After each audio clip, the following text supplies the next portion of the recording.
ഗസയിൽ വെടിനിർത്തുന്നത് സംബന്ധിച്ച ചർച്ച പുനരാരംഭിച്ചെന്ന് ഖത്തർ വിദേശകാര്യ മന്ത്രാലയം. ഇക്കാര്യം ഇസ്രായേലും സ്ഥിരീകരിച്ചു.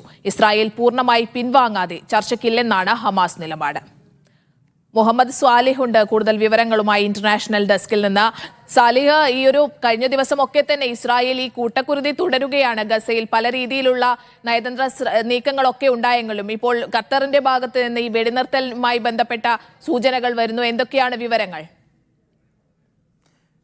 സ്നേഹ, പ്രാഥമികമായ ചർച്ചകൾ ആരംഭിച്ചു എന്നാണ് നമുക്ക് മനസ്സിലാക്കാനാകുന്നത്.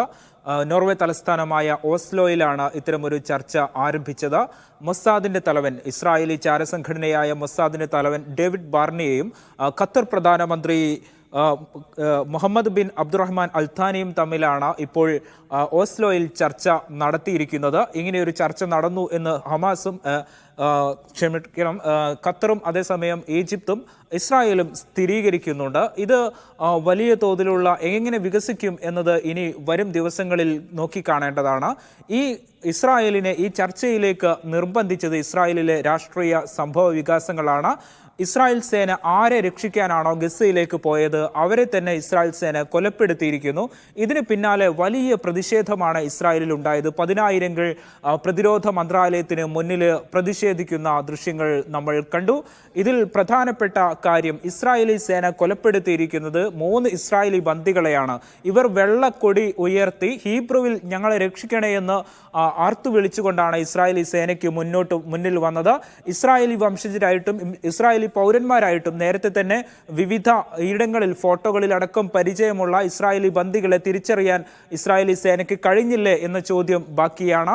ഇവരെ ഇസ്രായേലി സേന മനഃപൂർവ്വം കൊലപ്പെടുത്തിയോ എന്ന രൂപത്തിലുള്ള സംശയങ്ങളും ഇസ്രായേലിനകത്തു നിന്ന് തന്നെ ഉയരുന്നുണ്ട്. ഈ ഒരു സാഹചര്യത്തിലാണ് ഇസ്രായേലിനകത്ത് വലിയ തോതിലുള്ള പ്രതിഷേധമുണ്ടാകുന്നത്. ഈ പ്രതിഷേധത്തിന് പിന്നാലെയാണ് ഇസ്രായേൽ ഇപ്പോൾ ചർച്ചയിലേക്ക് നീങ്ങുന്നത്. ഈ പ്രതിഷേധമാണ് ഇസ്രായേലിനെ ചർച്ചയിലേക്ക് നയിച്ചത് എന്ന് നിർബന്ധമായും പറയാം. ഈ ചർച്ചയ്ക്ക് ശേഷം, ഈ പ്രതിഷേധത്തിന് ശേഷം IDF-ന്റെ മുതിർന്ന ഉദ്യോഗസ്ഥർ ഈ പ്രതിഷേധക്കാരെ കാണുകയും ഈ പ്രതിഷേധക്കാരുടെ ആവശ്യം അംഗീകരിക്കുകയും ചെയ്തു. അതായത് ഇനി നയതന്ത്ര ചർച്ചയിലൂടെ മാത്രമേ ബന്ദികളെ മോചിപ്പിക്കൂ എന്ന രൂപത്തിൽ ഉറപ്പ് IDF ഇസ്രായേലിൽ പ്രതിഷേധിച്ചവർക്ക് നൽകുന്നു. അതിന് പിന്നാലെയാണ് ഈ ഒരു തലത്തിലേക്ക് ചർച്ച നീങ്ങുന്നത്. ഇപ്പോൾ ഖത്തറും അതേപോടൊപ്പം ഈജിപ്തും അടക്കം രാജ്യങ്ങൾ ഇങ്ങനെ ഒരു ചർച്ച നടക്കുന്നു എന്ന് സ്ഥിരീകരിക്കുന്നുണ്ട്. ഒരു ബന്ദിമോചന വെടിനിർത്തൽ ചർച്ചയാണ് നടക്കുന്നത്. ഒരു സ്ഥായിയായ വെടിനിർത്തലിലേക്ക് നീങ്ങുമോ എന്നതും നോക്കിക്കാണേണ്ടതാണ് സ്നേഹ. തീർച്ചയായും ഒരു ഭാഗത്ത് ഇത്തരത്തിൽ നയതന്ത്ര നീക്കങ്ങളും വെടിനിർത്തലുമായി ബന്ദി കൈമാറ്റവുമായി ബന്ധപ്പെട്ട ചർച്ചകളൊക്കെ നടക്കുമ്പോൾ മറുഭാഗത്ത് ഇസ്രായേൽ ഇത്തരത്തിൽ കൂട്ടക്കുരുതി തുടരുക തന്നെയാണ്. നിലവിൽ എവിടെയൊക്കെയാണ് ഇപ്പോൾ ആക്രമണം നടക്കുന്നത്? കഴിഞ്ഞ ദിവസമൊക്കെ തന്നെ വടക്കൻ ഗസയിലും വെസ്റ്റ് ബാങ്കിലും അടക്കം തെക്കൻ ഗസയിലും ഒക്കെ ആക്രമണം ഉണ്ടായിരുന്നല്ലോ. നിലവിൽ എന്താണ് ഗസയിലെ അവസ്ഥ? ഗസയിൽ വ്യോമാക്രമണവും നാവിക ആക്രമണവും അതേപോലെ തുടരുകയാണ്. 100 കണക്കിന് പേർ ഓരോ 24 മണിക്കൂറിലും കൊല്ലപ്പെടുന്നു എന്ന കണക്കുകളാണ് അവിടെ നിന്ന് വരുന്നത്. താമസയിടങ്ങളും അഭയാർത്ഥി ക്യാമ്പുകളും അടക്കം UN സ്കൂളുകളടക്കം ഓരോ മണിക്കൂറിലും ആക്രമിക്കപ്പെടുന്ന സാഹചര്യമാണുള്ളത്.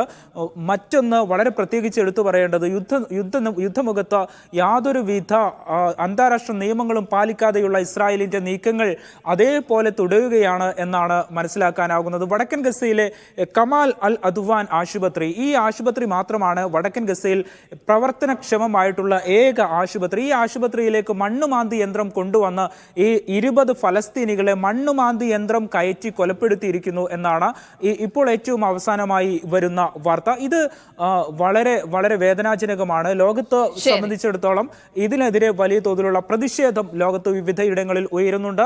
ഓസ്ട്രേലിയ അടക്കം ഇസ്രായേലിനൊപ്പം നിന്ന രാജ്യങ്ങളിൽ നിന്നടക്കം വലിയ തോതിലുള്ള പ്രതിഷേധം. വെടിനിർത്തലിനായുള്ള ചർച്ചകൾക്ക് വീണ്ടും കളമൊരുങ്ങിയിരിക്കുന്നു. അത്തരത്തിലുള്ള വിവരങ്ങളാണ് ഖത്തർ വിദേശകാര്യ മന്ത്രാലയം പുറത്തുവിടുന്നത്. ഇസ്രായേലും ഇക്കാര്യത്തിൽ സ്ഥിരീകരണവുമായി രംഗത്തെത്തിയിട്ടുണ്ട്. എന്നാൽ അതേസമയം മറ്റൊരു ഭാഗത്ത് ഗസയിൽ ഇസ്രായേൽ ആക്രമണം കടുപ്പിക്കുകയാണ്. സമഗ്രമായ വിവരങ്ങൾ പങ്കുവയ്ക്കുകയായിരുന്നു ഇന്റർനാഷണൽ ഡെസ്കിൽ നിന്ന് മുഹമ്മദ് സ്വാലിഹ്.